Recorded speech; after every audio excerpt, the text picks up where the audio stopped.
Dengar sini semua. Kamu akan ikut cara hidup bukan Islam, sejengkal demi sejengkal, sehasta demi sehasta. Tengok yang ketiga Nabi sebut apa? Sehingga kalau orang bukan Islam masuk ke dalam lubang biawak, lattaba'tumuhum, kamu akan ikut masuk dalam lubang biawak itu. Sahabat tanya, ya Rasulullah, al-Yahudu wan Nasara, adakah nanti umat Islam akan ikut cara hidup, cara berfikir, cara makan, cara minum, cara berhibur, cara berpakaian, cara duduk, cara berjalan, cara hidup bukan Islam?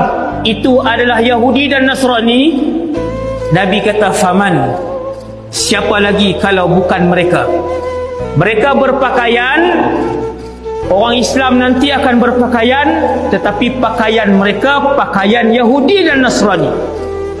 Mereka akan makan, tetapi mereka tidak akan lagi tanya bahan yang digunakan untuk masakan itu, apakah ia halal ataupun ia haram.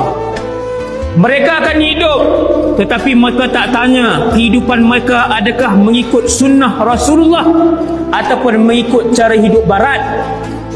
Kenapa Nabi sebut jengkal? Kenapa Nabi sebut hasta?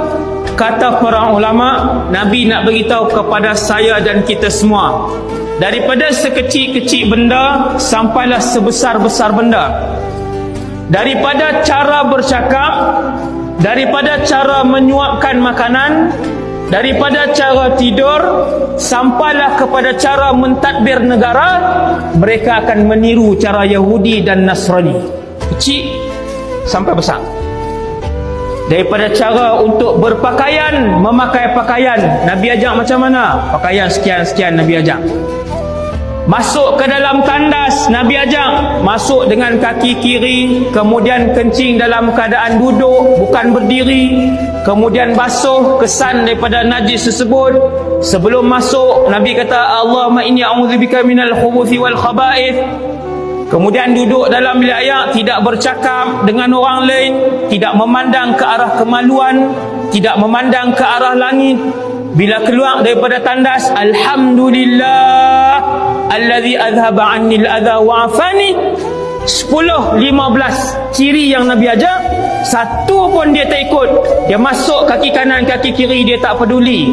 Dia nak berdiri, dia nak duduk, dia tak peduli. Kadang dia basuh, kadang dia tak basuh. Kadang dia bersembang dengan telefon, dia tak bersembang dengan telefon. Dia keluar, dia tak peduli kaki kanan ataupun kaki kiri, dan dia tak pernah peduli untuk dia ucap alhamdulillah ataupun tidak, selesai daripada dia membuang air besar ataupun air kecil.